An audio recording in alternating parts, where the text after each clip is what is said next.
Magandang araw mga kaibigan. Bigyan natin ng reaction opinion itong post ni Teo Moreno. Sabi niya, "Hi! Hindi ito yung Bongbong Marcos na nakita ko noong 2022. Buhay pa pala siya? Ang pagtatanong ay hindi kasalanan." Bakit? Nabanggit ni Teo mo yan, ay sinare niya yung screenshot ni PBBM na nagsasalita. Nagre-report na naman sa taong bayan. Bakit nabanggit niya na, ay, buhay pa pala? Ang napansin ko is yung pangangayayat ng Pangulo. Yung dati niyang pangangatawan, nung 2022 election, very healthy pa siya. And even itong early years ng kanyang presidency, okay ang pangangatawan. Bilog. Kaya lang itong na inamin niya na meron siyang diverticulitis. Ayan, no? I might be wrong, ha? Tingin ko, nangangayayat pa rin. Hindi pa bumabalik yung dating pangangatawan. Ano ba ang rason? Bakit? Ako, problema ko ang katawan ko eh. Gusto kong maging payat, sa totoo lang. Kanina, nag-walking exercise ako. Ay, nakasalubong ko yung isa kong dating kakilala. Sabi niya, "Sir, ikaw manday na. Di na kita na ilan, nanambok naman ka." Hindi na daw niya ako nakilala dahil lumaki ang katawan ko. Problema ko talaga. Paglaki ng katawan, gusto ko yung payat. Gusto ko yung payat na ganito, pangangatawan ng Pangulo. Maganda yung papayat ka na wala kang sakit. Di ba? Kasi kailangan natin ma-maintain yung ideal weight.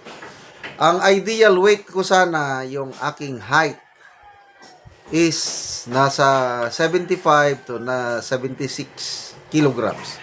Ang kilo ko ngayon is 80 kilograms. So, overweight ako.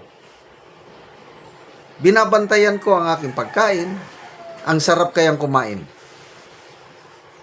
Kaya lang, ayokong ma-overweight dahil basta nag-overweight ka na, marami ka ng sakit. Okay. So, kumusta na kaya ang kalusugan ng Pangulo? Pagpunta niya sa UN, di ba? Na holy cam siya, tumutulo ang kanyang sipon. Sabi ni Auntie Claire, siguro dahil lang sa lamig. I don't think so. Once na sinisipon ng tao, that's indicates na mayroong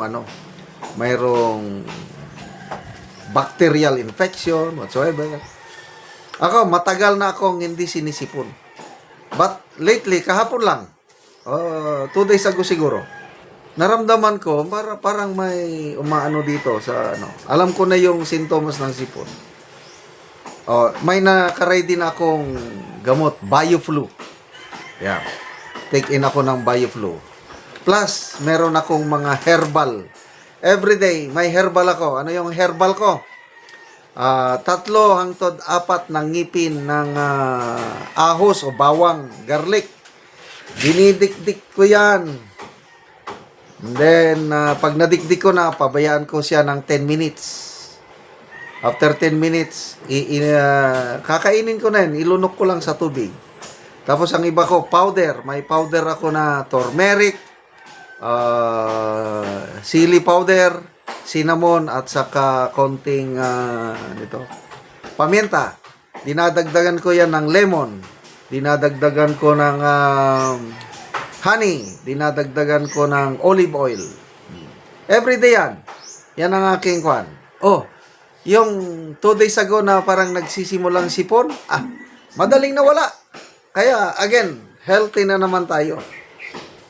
Pag yung sipon, matagal mawala, tapos ang sipon magiging lagnat, magiging ubo, wala na.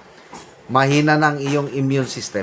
So, ito, napatunayan ko, lumalakas ang aking immune system. Dahil sa lifestyle, nakakatulog ng maigi, exercise, ganon. So, balik tayo sa Pangulo. Yung meron siyang broadcast na naman, nag-vlog siya, nagre-report siya sa kalagayan ng ating bayan. Walang iwanan, sabi niya. Ito, pakinggan natin na. Papatuloy ng DA, ang Department of Agriculture, ang mga kababayan. Nitong nakaraang linggo, Yan, payat siya. sinimulan na natin ang itatag ang hakbang upang mabawasan ang impact ng pagtaas ng presyo ng langis bunga sa kaguluhan sa gitnang silangan. Una, upang masiguro na tuloy-tuloy ang operasyon ng sektor ng transportasyon, bukas, March 17, ngayon. ipapamahagi ng DSWD ang 5,000 pesos na cash relief assistance sa 139,000 na tricycle drivers sa 17 LGU sa Metro Manila. At isusunod na ng DSWD ang pamamahagi sa mga tricycle driver naman sa labas ng Metro Manila. Sa mga susunod na araw, ang mga jeepney at TNVS driver ay makakatanggap naman ng 5,000 pesos na cash relief assistance. At sa huling linggo ng Ayan. Sinasabi lang niya, mga ayuda. Ayuda. Kailang, maganda naman yung ayuda, but anong magagawa ng 5,000? One-time giving lang yan,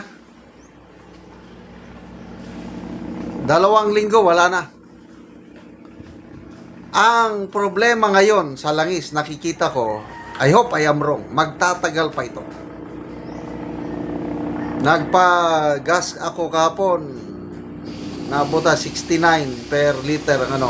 Aabot pa yan, papataas pa yan. Bakit? Ito, ang problema na I don't know sa inyo, ako, personal opinion ko lang pwede kong isisi sa foreign policy ng Marcos Jr. administration. Gera ng Iran versus Israel and US. Yung mga barko na nagdadala ng langis papunta sa Pilipinas, dumadaan sa tinatawag na Strait of Hormuz. Konting daanan lang yan ng mga barko. Kontrolado yan ng Iran. Ang sabi ng Iran, lahat ng mga barko na kaalyado ng US at Israel, hindi yan makakadaan. Ang mga barko na walang connection sa US o neutral, yan, sila lang makadaan. Anong Pilipinas?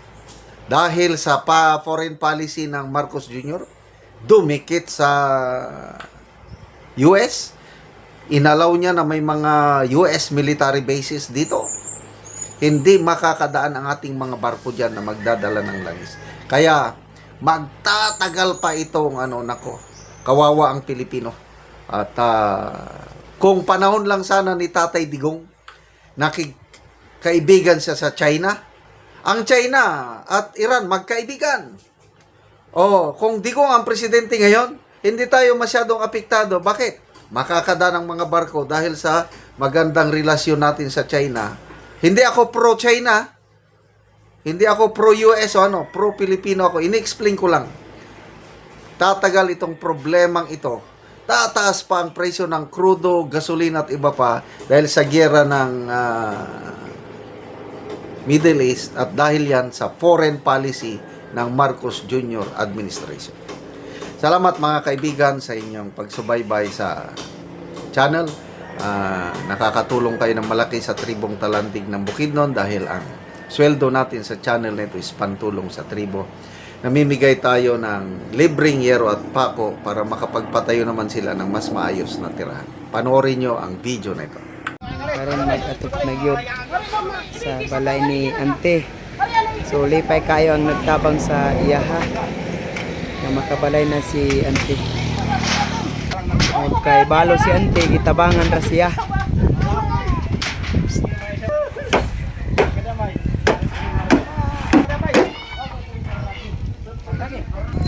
Kabalay na gyud si Ante.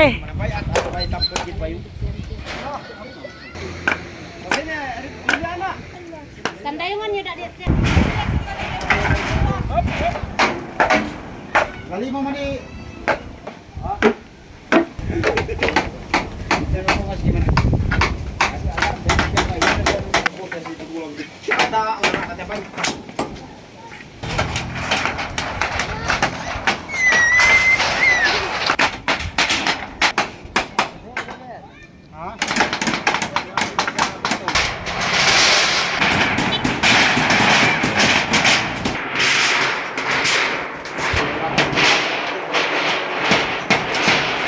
na man ay ko man pa.